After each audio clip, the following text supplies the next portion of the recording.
Nesta manhã, então, nós vamos tratar acerca das características de um verdadeiro homem de Deus. Isso se dá porque Paulo, no versículo 11, chama Timóteo, seu filho na fé, de homem de Deus. Você, porém, homem de Deus. Como eu disse agora há pouco, se você perguntar para alguém o que é um homem de Deus, ou quem é um homem de Deus, ou quais as características de um homem de Deus, você vai encontrar respostas estranhas. O homem de Deus é aquele que ora, o fogo cai, aquele que consegue descobrir o que você vai fazer amanhã, ele consegue desvendar o secreto e oculto, aquele que realiza milagres e assim por diante. Mas nós vamos perceber pela palavra de Deus que o homem de Deus não é nada disso, que isso tudo é apenas uma caricatura do que é um homem de Deus. Se você der uma pesquisada na internet acerca de quem é um homem de Deus, ou propagandas acerca de homens de Deus, você vai encontrar algumas propagandas estranhas e até engraçadas. Eu trouxe duas aqui para vocês. Pastor Ronildo Peçanha, o homem de Deus. 18 mortos ressuscitados, quase 1000 paralíticos curados. Ele revela o oculto e o escondido. Aí eu já fiquei com medo. Já esteve em mais de 200 países, quando na verdade só existe 195. Não sei de onde ele tirou mais aí, mas tudo bem. Ele tira o câncer com a mão, talvez o Dr. Fritz, não sei quem ele é. Esse aqui, alguns vão gostar. Emagrecimento instantâneo. Amém? Amém. Calvície restaurada. Esse aqui eu não gostei não, para ser sincero. Esse aqui não foi legal não. Calvície restaurada. Mas presta atenção na propaganda. Calvície restaurada. Então, na minha cabeça é o seguinte. A pessoa era careca, ela fez um implante, nasceu cabelo. Aí ele ora, calvície restaurada, volta a ser careca. Eu não entendi isso aqui, mas tudo bem. Batismo com o Espírito Santo. Ele tem a agenda do Espírito Santo. Ele sabe quando é que as coisas vão acontecer. E a propaganda continua. O interessante é que o seu dom de revelação permite consultar pelo nome, pelo CPF e endereço da pessoa. Eu não entendi nada. O que ele vai consultar aqui? Se o seu nome está na SPC, talvez, sei lá. A outra propaganda é do pastor Haroldo Costa, que tem como título Explosão de Milagres. Segundo a propaganda, ele é o homem de Deus que ora e o milagre acontece. Quase que eu escutei uma música cantando, a honra, a glória para ele, né? Surdos ouvem, paralíticos andam, o cego vê, o câncer sai em nome de Jesus. Você que está gordo e acima do peso e quer ficar magro, o homem de Deus ora e a pessoa fica magra na hora. Venha e veja. Essa eu queria ver. E os exemplos não param por aí. Há vastos materiais na internet sobre esse tipo de propaganda, esse tipo de conteúdo. No YouTube você encontra muitos homens, supostos homens de Deus, trazendo essas referências, esses supostos sinais. Isso, na verdade, é apenas um reflexo do distanciamento da sã doutrina experimentado por esses falsos mestres e por seus seguidores, que alimentam estas infâmias que cheiram a blasfêmia contra o nome santo de Deus. Como eu disse, esses exemplos citados são apenas caricaturas mal feitas que passam longe do que é ser um homem de Deus. Certamente, todo cristão deve desejar ser um homem de Deus. Se eu perguntasse aqui agora, quem aqui quer ser um homem de Deus? Certamente, se você é um cristão, você deveria levantar as suas mãos. Porque todo cristão é convocado a ser um homem de Deus, uma mulher de Deus. E não há cristão que não seja isso. Neste texto que estamos estudando nessa manhã, Paulo chama seu filho na fé de homem de Deus. E logo em seguida ele apresenta as características de um verdadeiro homem de Deus. Vejamos então quais são as características do verdadeiro homem de Deus. O versículo 11, a primeira parte, Timóteo diz assim: você, porém, homem de Deus, fuja de tudo isso. Fuja de tudo isso. A primeira característica de um verdadeiro homem de Deus é que ele foge de maneira corajosa. Isso parece contraditório, né? Porque quem foge não dá a impressão de que é um covarde, alguém que está fugindo? Nem sempre. Alguém que tenta fugir de uma penitenciária é muito corajoso. É uma fuga corajosa. Tem que passar por guardas armados, seguranças, cachorro, uma perseguição, depois que você sai ali, uma perseguição, tem que fugir disso. Tem que ser muito corajoso. Quando nós olhamos para a história de José, quando ele foge da esposa de Potifar, ele fugiu de maneira corajosa. Ele foi corajoso. E é desse tipo de fuga que o homem de Deus realiza. Ele foge de alguma coisa. Do que ele foge? A resposta está aí no versículo 11. Paulo diz, fuja de tudo isso. Tá, mas tudo isso o quê? Tudo isso que foi dito acerca do caráter dos falsos mestres.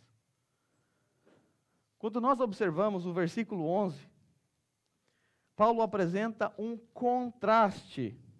Você, porém. Este porém representa um contraste. O apóstolo Paulo está traçando um contraste entre o falso mestre e o homem de Deus.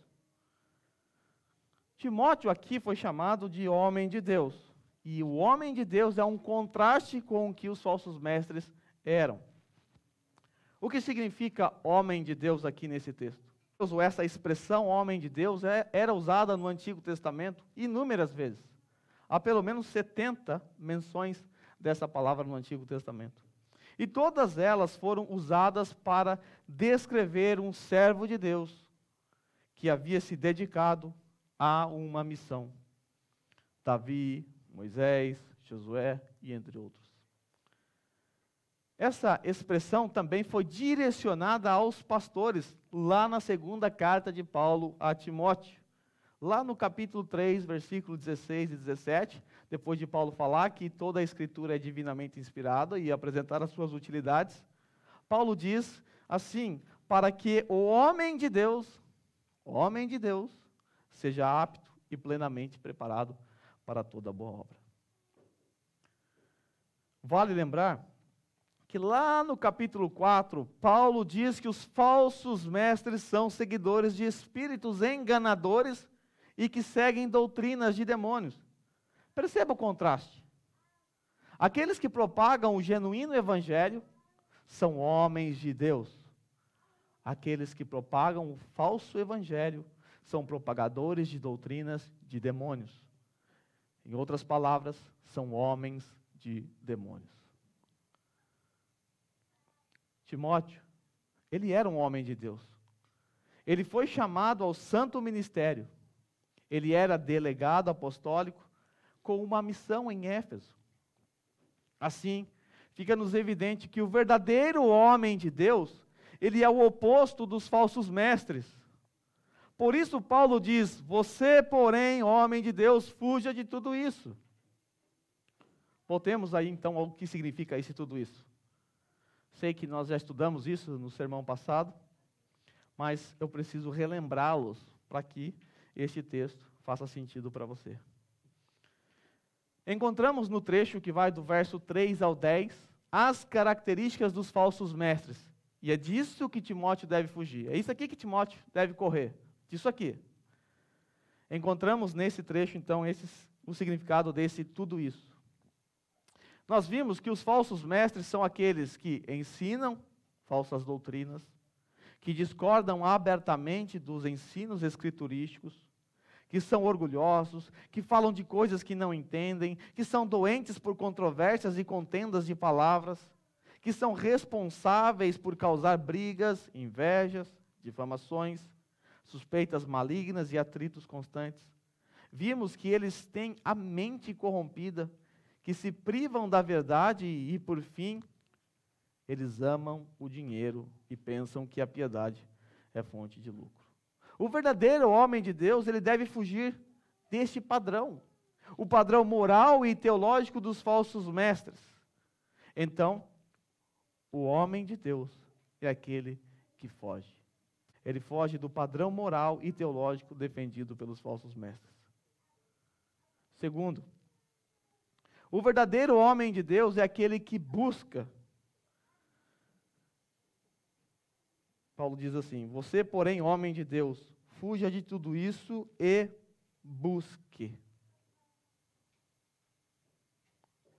Essa palavra busque pode ser perfeitamente traduzida também por persegue, perseguir, persiga essas coisas. E dependendo da sua versão, é assim que está. E encontramos aqui, então, a segunda característica de um verdadeiro homem de Deus. Ele persegue algo. Mas o que o homem de Deus persegue? O que o homem de Deus busca? Se você quer ser um homem de Deus, se você quer ser uma mulher de Deus, aqui está o que você deve buscar. Ele persegue a justiça. Paulo diz, então, busque a justiça. O que é justiça? Ele está convocando você para fazer parte da Liga da Justiça. Ele está te convocando a viver uma vida íntegra. Uma vida íntegra. E nós encontramos aqui nessas 6 características, ou seis coisas que o homem de Deus deve buscar, nós encontramos 3 pares. Justiça e piedade estão de mãos dadas aqui.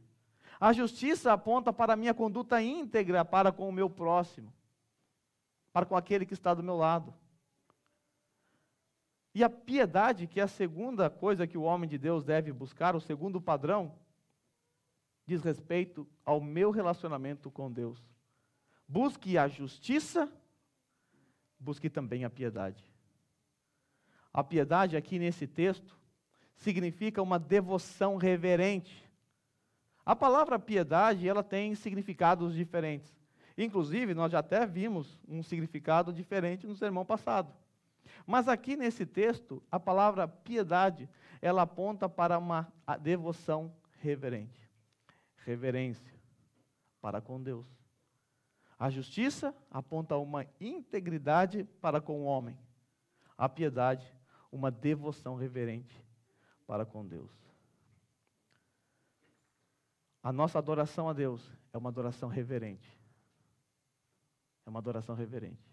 Nós estamos aqui todos os domingos, no dia do Senhor, para um culto solene. E esse culto requer adoração, devoção reverente. Esta é uma característica de um homem de Deus. Mas Paulo diz também que o verdadeiro homem de Deus, ele busca a fé. Ele é alguém que persegue a fé, ele corre atrás da fé. O que é fé aqui? Fé também é outra palavra que tem significados diferentes, dependendo do seu contexto, inclusive ela vai aparecer um pouquinho mais à frente, com um significado um pouquinho diferente. Mas fé aqui deve ser traduzida por convicção, porque o verdadeiro homem de Deus é aquele que persegue a convicção. Ele batalha, ele luta para se firmar na fé, ou seja, em suas convicções, ele é convicto. O homem de Deus não é aquele que é levado por ventos de doutrinas. Ele consegue explicar a sua fé. Ele consegue defender aquilo que ele crê. Ele é convicto. Ele tem convicção. Paulo diz que o homem de Deus, ele deve buscar o amor ou perseguir o amor.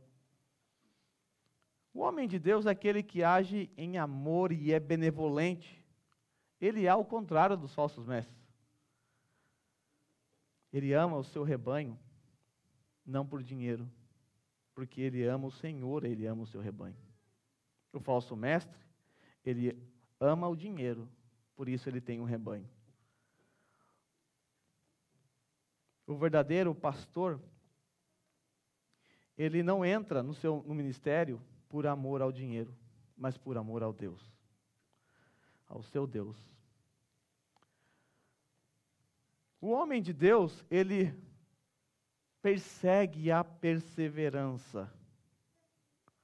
O homem de Deus é perseverante, ele não desiste jamais. E vale lembrar que Timóteo era um jovem, que estava naquela igreja e que estava sendo questionado por alguns por conta da sua pouca idade. Ele era tímido, jovem, e a sua autoridade estava sendo questionada naquela igreja. Essa é uma das razões pela qual Paulo escreve esta carta. Era muito fácil para Timóteo desistir, mas Paulo deixa muito claro para Timóteo que ele deve perseverar. Ele deve perseverar em meio às lutas, às dificuldades. No vocabulário do cristão, quando está enfrentando uma luta ou uma adversidade, no seu vocabulário não consta a palavra desistir. Não consta. Quando você estiver numa situação difícil, desemprego, enfermidade, seja lá qual for, a palavra desistir não deve estar no seu vocabulário. A única opção para o homem de Deus é qual? É perseverar. Ele persevera. O homem de Deus é perseverante. Então não venha me dizer que você está pensando em desistir da sua fé, desistir de alguma coisa assim. Esta palavra não lhe pertence. Você vai ouvir um simples, persevere. Porque o homem de Deus é perseverante. Sexto, o homem de Deus, ele busca a mansidão. Chegando nada. Ele busca a mansidão, ele persegue a mansidão. O homem de Deus, então, é bondoso, ele é gentil. E todo pastor precisa perseguir a mansidão. Todo. Porque ele lida com pessoas difíceis. Não é o caso aqui, tá? Estou falando de outra igreja. Que vocês são anjos. Mas o pastor precisa de mansidão. Timóteo precisava entender isso. Ele precisava ser manso contra aqueles que estavam se levantando contra a sua autoridade ali. O homem de Deus, ele persegue a mansidão, a bondade, a gentileza. Ele é dócil. Então nós vimos que o homem de Deus é aquele que foge do padrão moral dos falsos mestres e teológico, e ele busca, ele persegue a justiça, persegue a piedade, persegue a fé, persegue o amor, a perseverança, a mansidão. E em terceiro, o homem de Deus, o verdadeiro homem de Deus, ele combate. Ele é um combatente. Paulo diz, lá no versículo 12, primeira parte, combata o bom combate da fé. Nesse ponto, Paulo aponta para o dever de combater o combate da fé. Mas o que significa a fé aqui nesse trecho? Fé nesse trecho significa o corpo de doutrinas cristãs ou doutrinas apostólicas. No versículo 11, é dito que os falsos mestres se desviaram da fé. Do que eles se desviaram? Se desviaram das doutrinas ensinadas pelos apóstolos. Se desviaram das doutrinas cristãs. Lá no versículo 21, esse padrão também se repete. Esta exortação de combater não é novidade nesta carta. Lá no capítulo 1, versículo 18, que foi o segundo ou terceiro sermão que eu preguei há muito tempo atrás, Paulo havia dito a Timóteo assim: Timóteo, meu filho, dou-lhe esta instrução segundo as profecias já proferidas a seu respeito, para que, seguindo-as, você combata o bom combate. Nós não sabemos ao certo que tipo de combate o apóstolo Paulo tinha em sua mente. Pode ser uma luta atlética, uma corrida ou um combate militar. Podendo também ser as duas coisas. Em outra ocasião, Paulo coloca essas duas analogias, essas duas metáforas lado a lado, quando diz: eu combati o bom combate, terminei a corrida. Vale notar que esse é um combate bom. Paulo adjetiva esse combate. É o combate bom. Combata o bom combate da fé. É aquele combate que vale a pena lutar. É aquela guerra que vale a pena entrar. É uma guerra que tem um propósito glorioso. O combate da fé é aquele combate para a honra e glória do Senhor, para que o santo nome de Jesus seja glorificado. É esse o combate da fé que eu e você estamos inseridos. Você foi listado para esta guerra. Você está num combate. Ser cristão é estar num combate, o bom combate da fé. É fato que tanto a corrida quanto uma batalha, dependendo do significado do que é essa batalha exposta por Paulo aqui, exige um grande esforço e energia. Uma batalha ou uma corrida exige um grande esforço e energia de todos nós. Com isso em mente, fica-nos evidente que o verdadeiro homem de Deus é aquele que batalha, que guerreia pela manutenção da sã doutrina. Ele não se deixa levar por ventos de doutrinas. Ele não dá ouvido aos falsos mestres. Ele guerreia contra o erro. Para o verdadeiro homem de Deus, importa antes pregar todo o conselho divino, ainda que lhe custe o esvaziamento do rol de membros. O verdadeiro homem de Deus, ele não está preocupado com o número de pessoas que o seguem. Ele está preocupado em que a palavra de Deus seja pregada. Essa é a preocupação dele. Se as pessoas vão ouvir e vão fechar os seus corações, o falso mestre não se importa, o verdadeiro mestre, desculpe, não se importa com isso. Quem se importa com isso é falso mestre. Falso mestre que se preocupa com números, com quantidade. Por quê? Porque ele quer arrancar a lã dessas ovelhas. Quer extorquí-las. Ou quer se gloriar do seu ministério, talvez.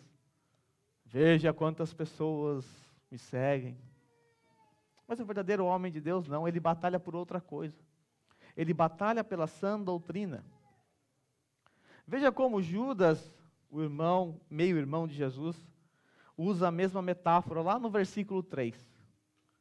Amados, embora estivesse muito ansioso por escrever acerca da salvação que compartilhamos, senti que era necessário escrever-lhe, insistindo que batalhassem pela fé.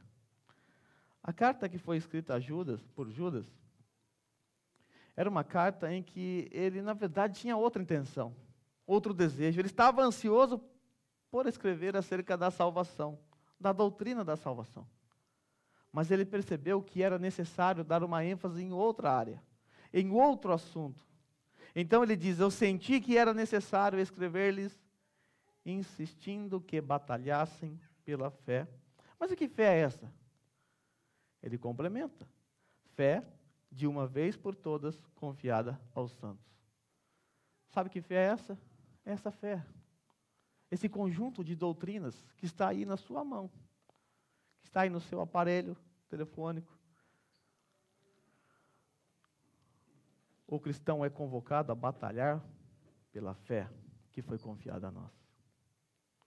Se você perceber o restante do versículo 3, você vai notar que há uma semelhança, há uma mera semelhança com o que nós estamos vendo em Timóteo. Falsos mestres haviam penetrado no seio daquela igreja, se infiltraram, começaram a dissimular heresias. É o que ele diz. Pois certos homens cuja condenação já estava sentenciada há muito tempo, infiltraram-se dissimuladamente no meio de vocês. Estes são ímpios e transformam a graça de nosso Deus em libertinagem e negam Jesus Cristo, nosso único soberano e Senhor. Veja que os falsos mestres estavam fazendo naquela igreja também, disseminando doutrinas de demônios, negando Jesus Cristo, negando Jesus Cristo. E agora Judas escreve esta carta, esta pequena epístola, para convocar aqueles crentes a batalharem contra os falsos mestres, a batalharem pela fé, a defenderem, a zelarem pela fé, a não se deixarem levar pelos erros dos falsos mestres. Vale lembrar que Paulo deixa Timóteo em Éfeso com este mesmo objetivo. Paulo insiste a Timóteo que permaneça em Éfeso para calar os falsos mestres. É o que nós vimos no primeiro sermão. O verdadeiro homem de Deus é aquele que batalha pela fé. Então, os cristãos, e principalmente os pastores, são convocados a entrarem nesta batalha pela verdade. Pois os falsos ensinos que são ministrados por terroristas espirituais, enganadores, que se infiltram na igreja, sempre ocorreu. Quando você liga a sua televisão e vê lá Valdomiro, Renê Terranova, esses outros, e companhia, esses falsos mestres, não pense que são problemas nossos, dos nossos tempos, dos nossos dias. Não há nada novo embaixo dos céus. Nos dias de Paulo, nos dias dos apóstolos, no dia de Judas, já havia falsos mestres no seio da igreja, disseminando heresias, doutrinas de demônios. Desde aqueles dias, todos os cristãos são convocados a lutar, a batalhar pela fé que foi entregue a nós. Como nós vimos, nessa pequena epístola que nós estamos estudando, com 6 capítulos, Paulo, no capítulo 1, no capítulo 4 e no capítulo 6, aborda esta guerra pela verdade, esta luta contra os falsos mestres. Essa guerra pela verdade também não começou nos dias de Paulo. A luta, a guerra, a batalha pela verdade começou lá no Jardim do Éden. Quando a serpente distorceu a palavra de Deus, Deus disse, no dia que vocês comerem, no dia que você comer, você vai morrer. Não tem jeito não. A serpente disse, não é bem assim. Não é bem isso. Ele reinterpreta aquilo que Deus havia dito. E não é surpreendente que Paulo, lá no capítulo 4, chama os propagadores, os falsos mestres e propagadores de doutrinas de demônios. Ora veja, o erro começa no Jardim do Éden, quando Satanás distorce a palavra de Deus. E agora, lá no capítulo 4, os falsos mestres são identificados como propagadores de doutrinas de demônios. O que eles estão fazendo, na verdade, é propagar a doutrina do seu próprio pai, Satanás, que é aquele que distorce a palavra de Deus desde o princípio. O falso mestre, ele é um agente de Satanás. No jardim, foi ele próprio que distorceu a palavra, Satanás. Hoje, ele usa os seus agentes. Ele usa os televangelistas, os falsos pastores. A verdade, irmãos, é que a igreja hoje está mais suscetível ao erro. A ignorância bíblica dentro da igreja talvez seja muito mais profunda e generalizada do que em qualquer outra época desde a Reforma Protestante do século XVI. Estamos susceptíveis ao erro. Eu costumo dizer que a igreja moderna está andando na contramão da Reforma Protestante. O que aconteceu na Reforma Protestante? Até a Reforma Protestante, a igreja estava experimentando um período de trevas espirituais. Naquele tempo, somente o alto clero tinha acesso a esse livro. Só o alto clero. Os leigos, o povão, eles não podiam acessar esse livro. Eles não podiam ler esse livro. Somente os padres, os papas, é que liam, que tinham acesso, o alto clero. E aí, é muito fácil acreditar em qualquer coisa, não é verdade? É muito fácil acreditar em qualquer coisa. Quais eram as opções? Ou você acredita, ou você acredita. Você não tem como checar, você não tem como averiguar. É isso mesmo? Naqueles dias, eles vendiam um papel como esse aqui, ó. Um papel como esse. Eles diziam que se você comprasse esse papel, que não era barato, você comprava a sua salvação. Eles comercializavam indulgências. E você podia comprar para o seu parente que morreu também. Morreu seu pai, você pode ir lá comprar um documento para tirá-lo do purgatório. Doutrina inventada também para esse fim. Talvez você está pensando, como as pessoas puderam acreditar nisso? Como as pessoas acreditaram que um papel como esse aqui, tinha poder para salvá-la? Que absurdo! Que povo ignorante. Como essas pessoas conseguiram acreditar nisso?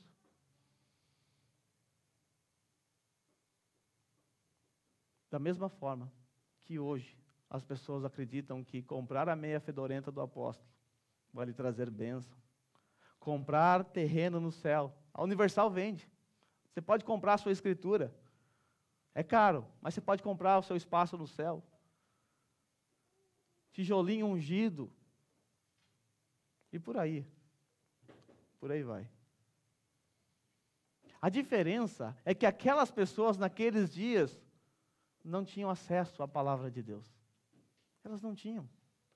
Elas tinham que acreditar cegamente naquilo. Mas e eu e você?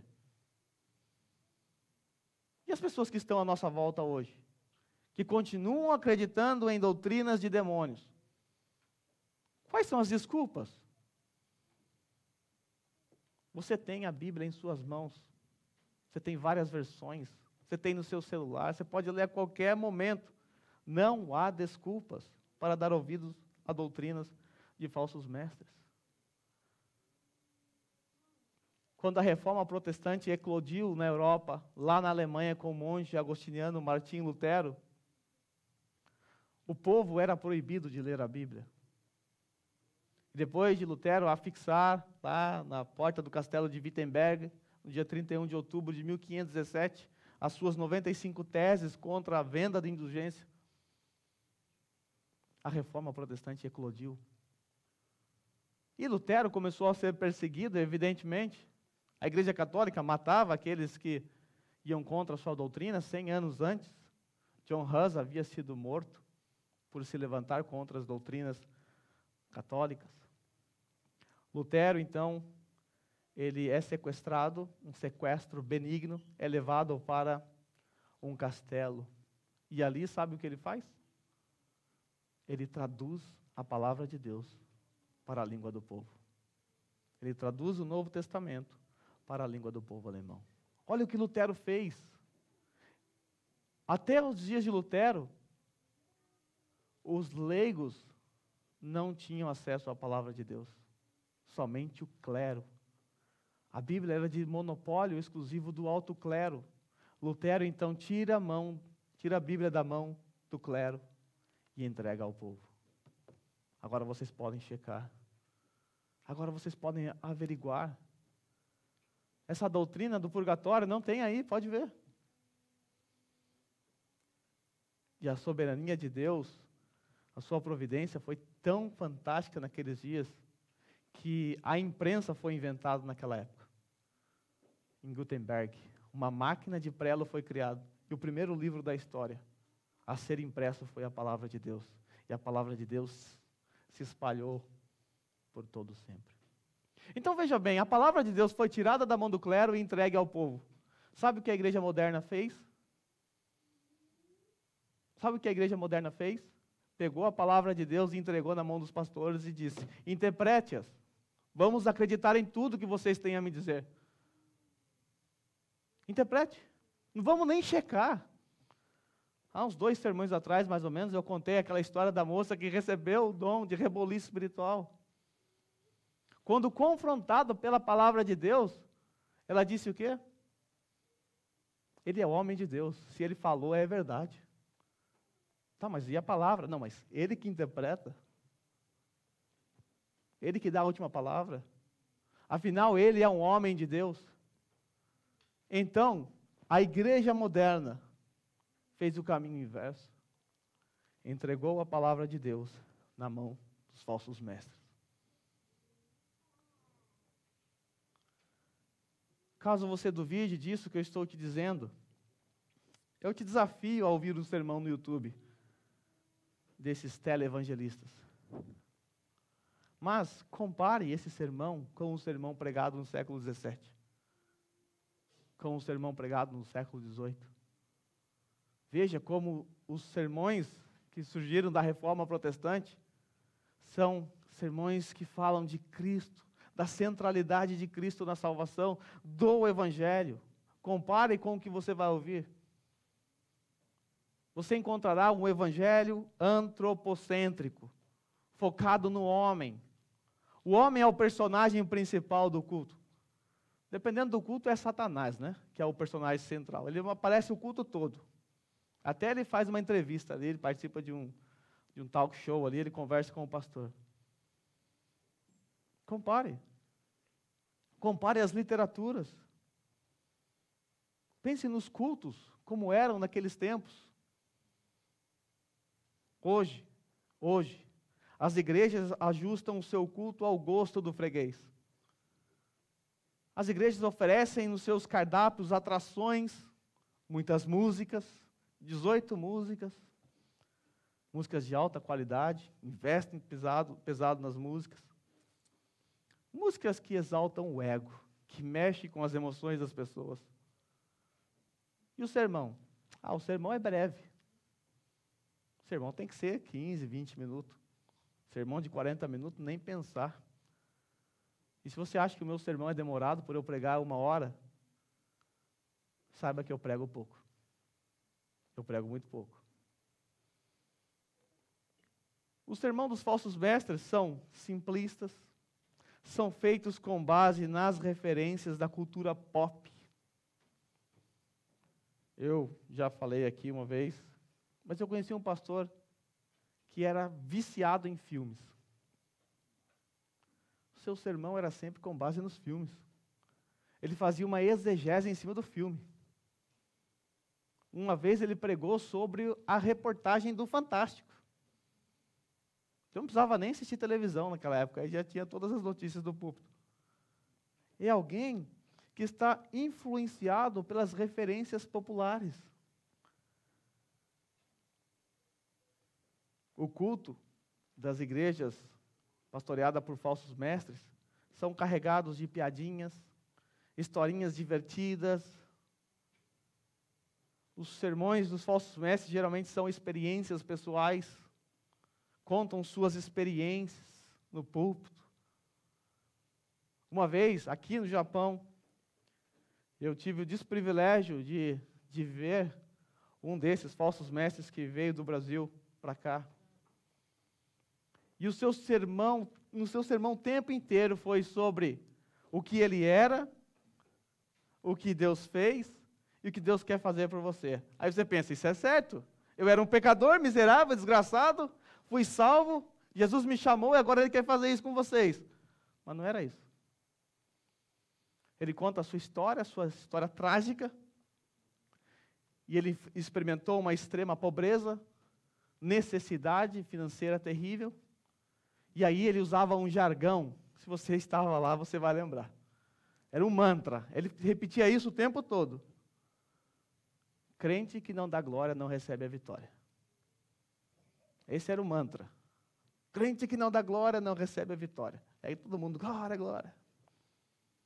Mas ele usava esse mantra da seguinte forma: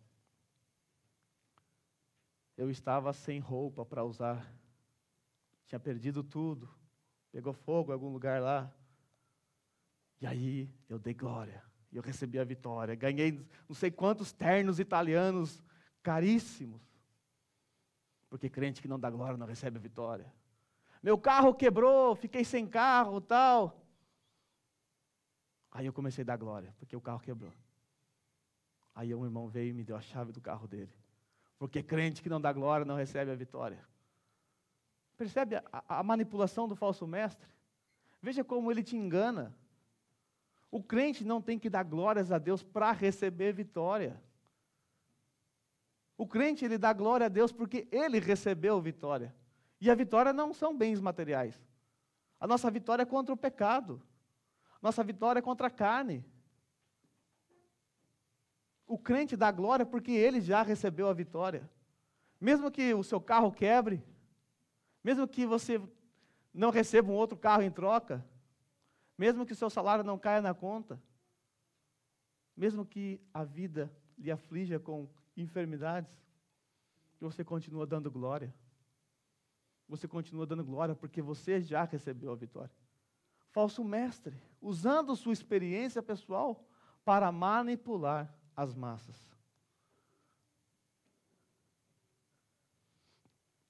Infelizmente, Muitos pastores sobem nos púlpitos para contar as suas experiências pessoais.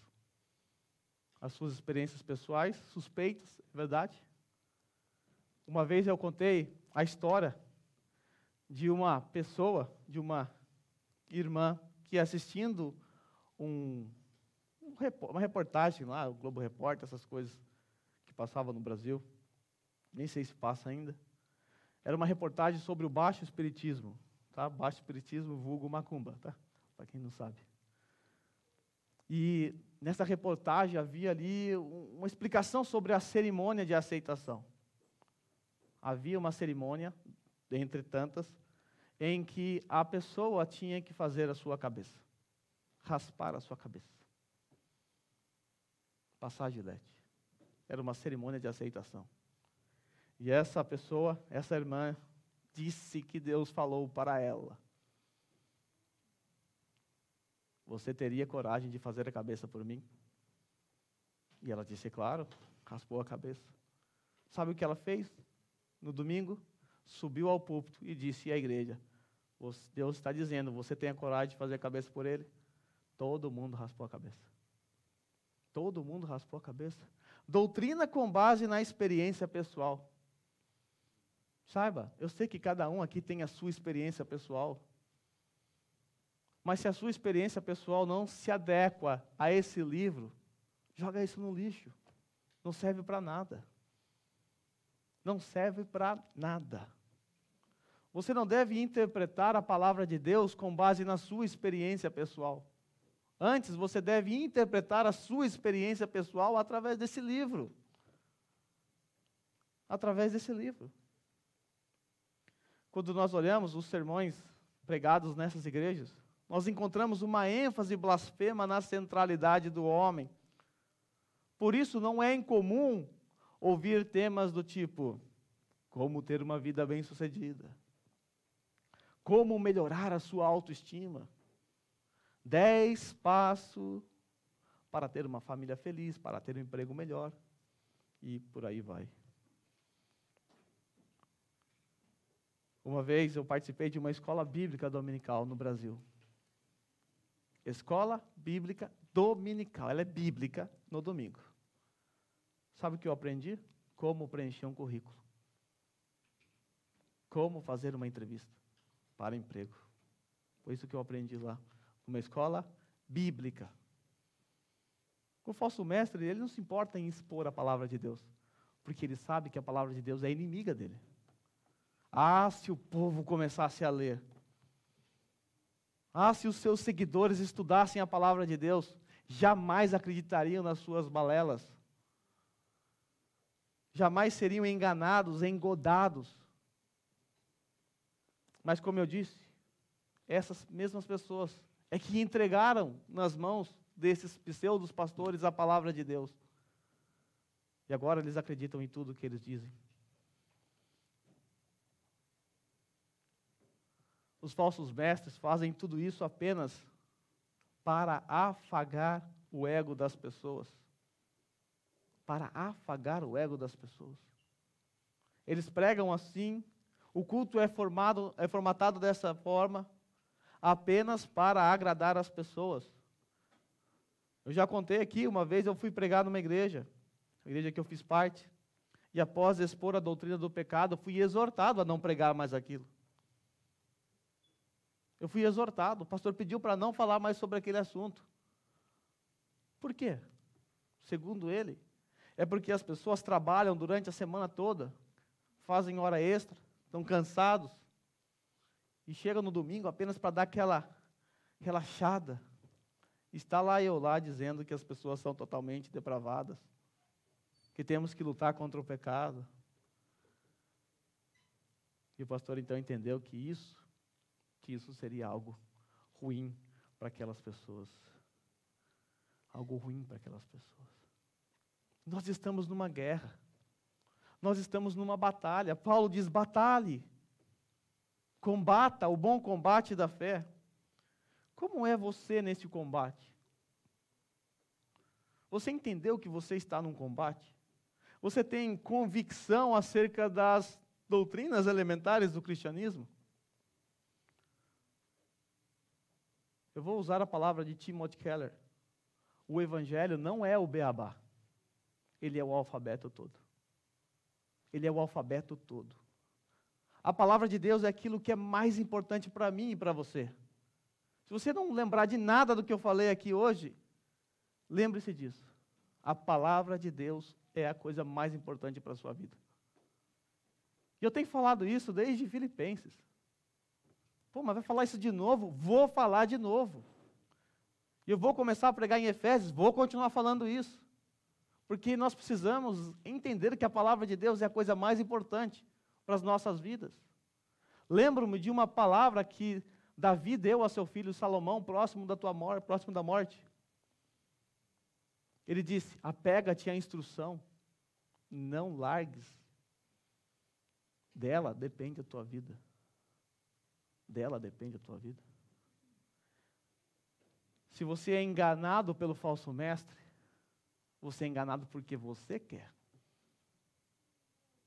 Você é enganado pela coceirinha no ouvido que você escuta através do falso mestre.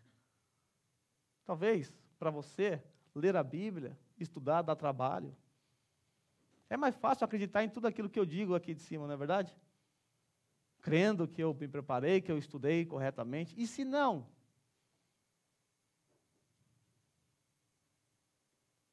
E é a vida de vocês que está em jogo.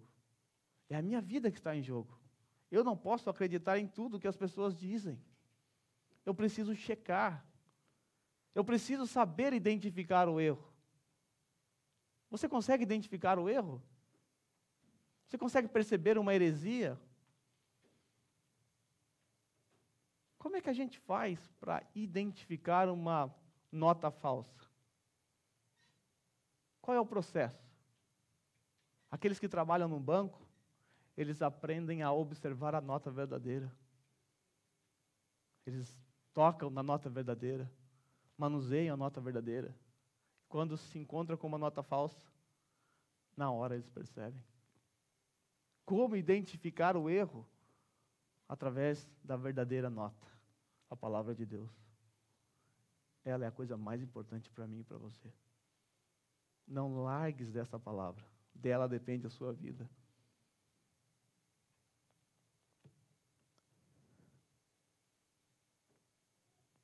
Testes para identificar o verdadeiro homem de Deus.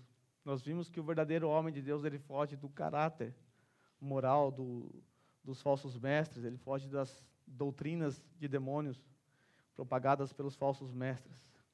Pergunta: é você alguém que corajosamente foge? Você foge de tudo isso que é os falsos mestres, que nós vimos acima? Falsos mestres ensinam doutrinas de demônios, discordam abertamente dos ensinos escriturísticos. Falsos mestres são orgulhosos, falam de coisas que não entendem, são doentes por controvérsias e contendas de palavras. Falsos mestres são responsáveis por causar brigas, contendas, invejas, difamações, atritos constantes. O falso mestre se priva da verdade e por isso a sua mente é corrompida. É você alguém assim que está se privando da verdade? Por fim, o falso mestre é aquele que ama o dinheiro. É você alguém que foge dessas coisas? Foge desse padrão?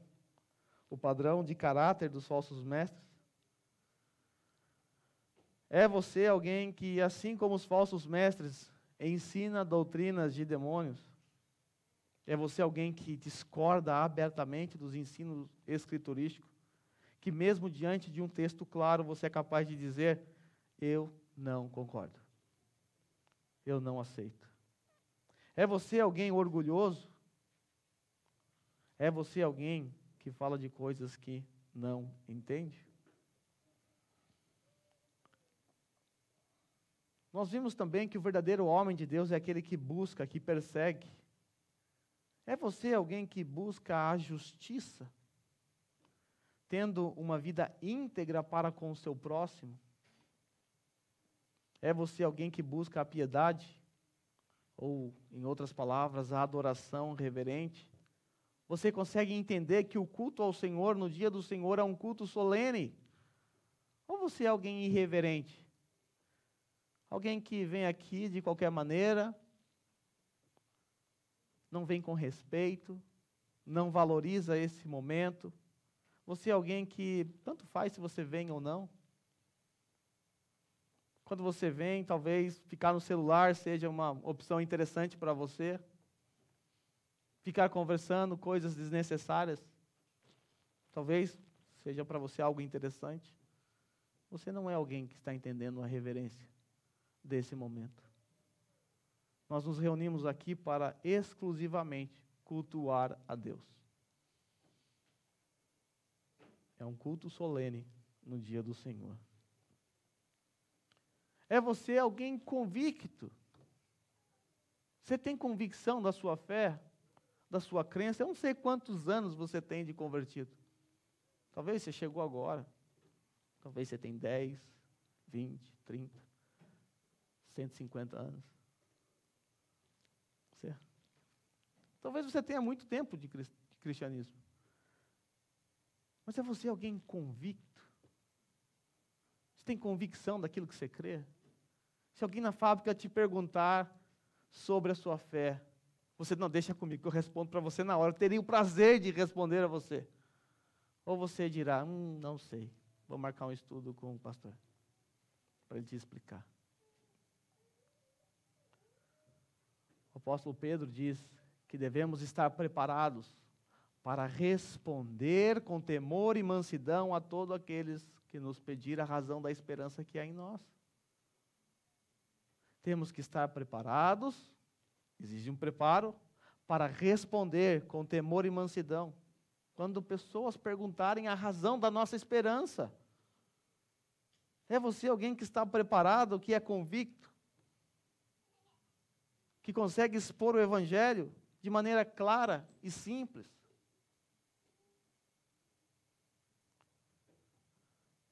É você alguém que entende que estamos numa batalha pela fé? Estamos numa batalha pela fé. Se você chegou agora, ou está chegando agora, já entre sabendo que você está entrando numa guerra. A boa batalha pela fé. Você é convocado a guerrear por esta fé que uma vez por todas foi entregue aos santos. Deus entregou esta arma, essa espada em nossas mãos, e é com ela que nós batalhamos. Ela é a nossa espada e o nosso escudo. Interessante o texto que o Felipe leu nessa manhã na abertura. Cada palavra de Deus é comprovadamente pura. Ela é um escudo para quem nele se refugia. Você vai para a guerra, você precisa de um escudo. Você precisa de uma espada. Em outro texto, a Bíblia é apresentada como uma espada. Então, ela é o escudo e a espada pela qual você deve batalhar. É com ela que você vai batalhar.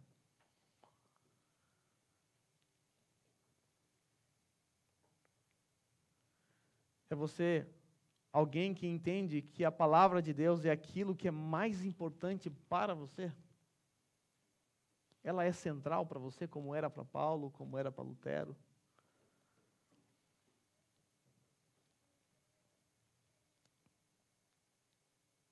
Que o bom Deus nos guarde para que não venhamos a cair nos erros dos falsos mestres. Martinho Lutero, depois que a reforma eclodiu,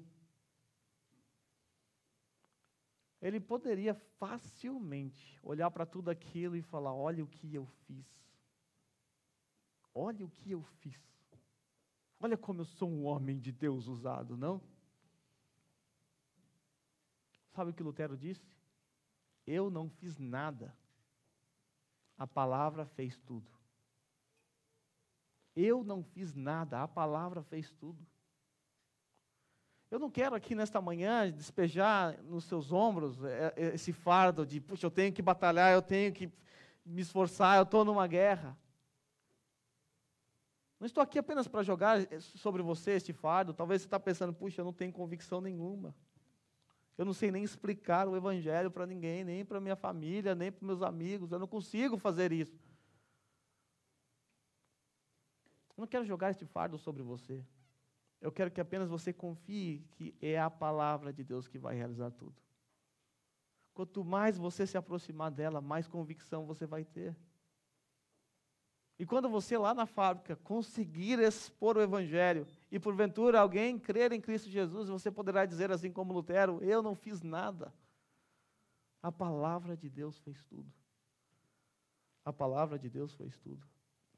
Lutero foi um homem que estava numa guerra, numa batalha, pela fé, pela verdade. E aí ele escreveu algo assim. A gente já vai cantar daqui a pouco. Ele disse que castelo forte é o nosso Deus. Quando você guerreia contra um outro império, você tem que vencer os seus castelos, suas torres, suas fortalezas. Lutero estava numa guerra protegido, não com os soldados, mas pelo próprio Deus. Lutero diz que Deus é o seu escudo e sua boa espada, e que tem poder, e com esse poder ele defende os seus, a sua igreja amada. Veja a compreensão de Lutero da guerra. Ele está protegido por um castelo forte, o próprio Deus. E o próprio Deus é escudo e boa espada. Lá na quinta estrofe, ele diz assim: sim, que a palavra ficará, sabemos com certeza, pois ela nos ajudará com armas de defesa. Sim, sim, que a palavra ficará.